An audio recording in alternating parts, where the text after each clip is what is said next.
میں پناہ مانگتی ہوں اللہ کی شیطان مردود سے۔ شروع اللہ کا نام لے کر جو بڑا مہربان نہایت رحم والا ہے۔ جو مخلوق آسمانوں اور زمین میں ہے اللہ کی تسبیح کرتی ہے، اور وہ غالب ہے، حکمت والا ہے۔ آسمانوں اور زمین کی بادشاہی اسی کی ہے۔ وہی زندگی دیتا ہے اور وہی موت دیتا ہے، اور وہ ہر چیز پر قادر ہے۔ وہی اول اور وہی آخر، اور اپنی قدرتوں سے سب پر ظاہر اور پھر بھی پوشیدہ ہے، اور وہ ہر چیز کا خوب جاننے والا ہے۔ وہی ہے جس نے آسمانوں اور زمین کو 6 دن میں پیدا کیا، پھر عرش پر جلوہ افروز ہوا۔ جو چیز زمین میں داخل ہوتی اور جو اس سے نکلتی ہے، اور جو آسمان سے اترتی اور جو اس میں چڑھتی ہے، سب اس کو معلوم ہے۔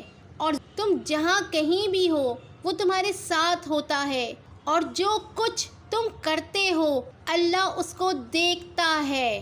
آسمانوں اور زمین کی بادشاہی اسی کی ہے، اور سب معاملات اسی کی طرف رجوع ہوتے ہیں۔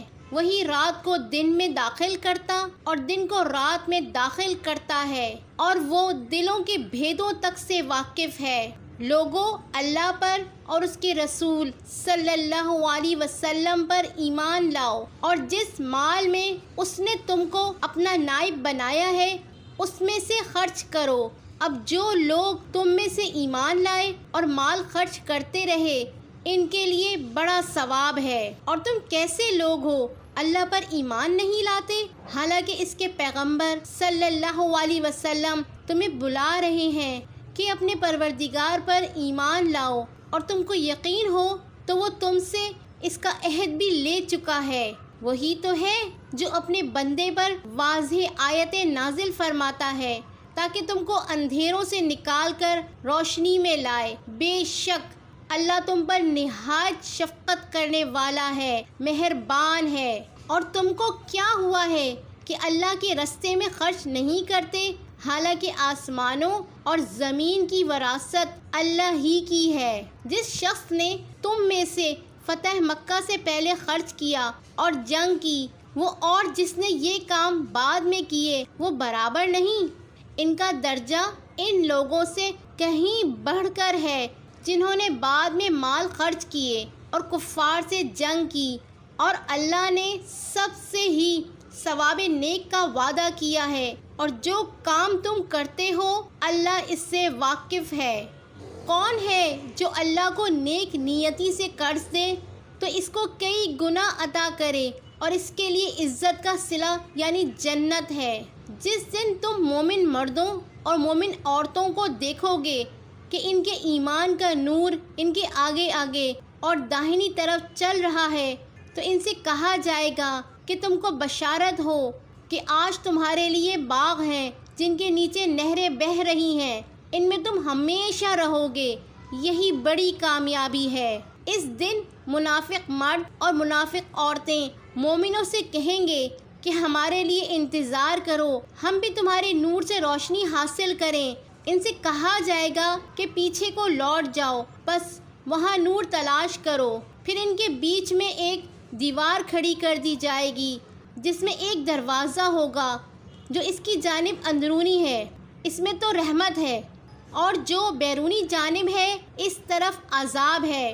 تو منافق لوگ مومنوں سے کہیں گے کیا ہم دنیا میں تمہارے ساتھ نہ تھے؟ وہ کہیں گے کیوں نہیں تھے، لیکن تم نے خود اپنے آپ کو بلا میں ڈالا اور ہمارے لیے گردش زمانہ کے منتظر رہے، اور اسلام میں شک کیا، اور فضول آرزوؤں نے تم کو دھوکے میں ڈالے رکھا، یہاں تک کہ اللہ کا حکم آ پہنچا، اور اللہ کے بارے میں تم کو وہ شیطان بڑا فریب دیتا رہا۔ تو آج تم سے کوئی معاوضہ نہیں لیا جائے گا، اور نہ کافروں ہی سے قبول کیا جائے گا۔ تم سب کا ٹھکانہ دوزخ ہے کہ وہی تمہارے لائق ہے، اور وہ بری جگہ ہے۔ کیا ابھی تک مومنوں کے لیے اس کا وقت نہیں آیا کہ اللہ کی یاد کرنے کے وقت اور قرآن جو حق کی طرف سے نازل ہوا ہے اس کو سننے کے وقت ان کے دل نرم ہو جائیں؟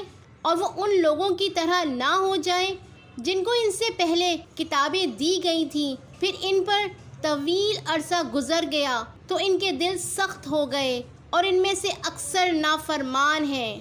جان رکھو کہ اللہ ہی زمین کو اس کے مرنے کے بعد زندہ کرتا ہے۔ ہم نے اپنی نشانیاں تم سے کھول کھول کر بیان کر دی ہیں تاکہ تم سمجھو۔ جو لوگ خیرات کرنے والے ہیں، مرد بھی اور عورتیں بھی، اور اللہ کو نیک نیتی سے قرض دیتے ہیں، ان کو کئی گنا ادا کیا جائے گا اور ان کے لیے عزت کا صلہ ہے۔ اور جو لوگ اللہ اور اس کے پیغمبروں پر ایمان لائے، یہی اپنے پروردگار کے نزدیک صدیق اور شہید ہیں۔ ان کے لیے ان کے اعمال کا صلہ ہوگا اور ان کے ایمان کی روشنی بھی ہوگی۔ جن لوگوں نے کفر کیا اور ہماری آیتوں کو جھٹلایا، وہی اہل دوزخ ہیں۔ جان رکھو کہ دنیا کی زندگی محض کھیل اور تماشا اور زینت و آرائش اور تمہارے آپس میں فخر و ستائش اور مال و اولاد کی ایک دوسرے سے زیادہ طلب و خواہش ہے۔ اس کی مثال ایسی ہے جیسے بارش کہ اس سے اگنے والی کھیتی کسانوں کو بھلی لگتی ہے، پھر وہ کھیتی خوب زور پر آتی ہے، پھر اے دیکھنے والے تو اس کو دیکھتا ہے کہ پک کر زرد پڑ جاتی ہے، پھر چورا چورا ہو جاتی ہے، اور آخرت میں کافروں کے لیے عذاب شدید اور مومنوں کے لیے اللہ کی طرف سے بخشش اور خوشنودی ہے۔ اور دنیا کی زندگی تو دھوکے کا سامان ہے۔ بندو، اپنے پروردگار کی بخشش کی طرف اور جنت کی طرف لپکو، جس کا عرض آسمان اور زمین کے عرض کا سا ہے، اور وہ ان لوگوں کے لیے تیار کی گئی ہے جو اللہ پر اور اس کے پیغمبروں پر ایمان لائے ہیں۔ یہ اللہ کا فضل ہے، جسے چاہے عطا فرمائے، اور اللہ بڑے فضل کا مالک ہے۔ کوئی مصیبت زمین میں اور خود تم پر نہیں پڑتی مگر بیشتر اس کے کہ ہم اس کو پیدا کریں، ایک کتاب میں لکھی ہوئی ہوتی ہے، اور یہ کام اللہ کو آسان ہے، تاکہ جو فائدہ تمہیں حاصل نہ ہو سکا اس کا غم نہ کھایا کرو، اور جو تم کو اس نے دیا ہو اس پر اترایا نہ کرو۔ اور اللہ کسی اترانے اور شیخی بھگاڑنے والے کو دوست نہیں رکھتا، جو خود بھی بخل کریں اور دوسروں کو بھی بخل سکھائیں۔ اور جو شخص روح گردانی کرے تو اللہ بھی بے نیاز ہے، لائق حمد و ثنا ہے۔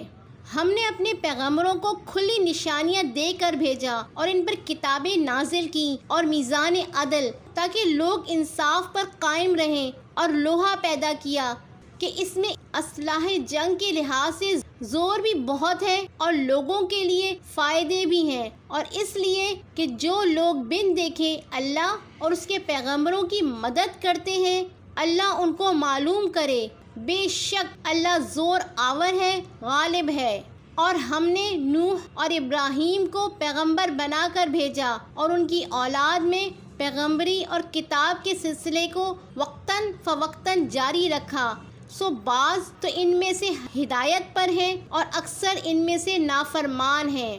پھر ان کے پیچھے انہی کے قدموں پر اور پیغمبر بھیجے، اور ان کے پیچھے مریم کے بیٹے عیسیٰ کو بھیجا اور ان کو انجیل عنایت کی، اور جن لوگوں نے ان کی پیروی کی ان کے دلوں میں شفقت اور مہربانی ڈال دی، اور ترک دنیا والی نئی بات تو خود انہوں نے نکالی۔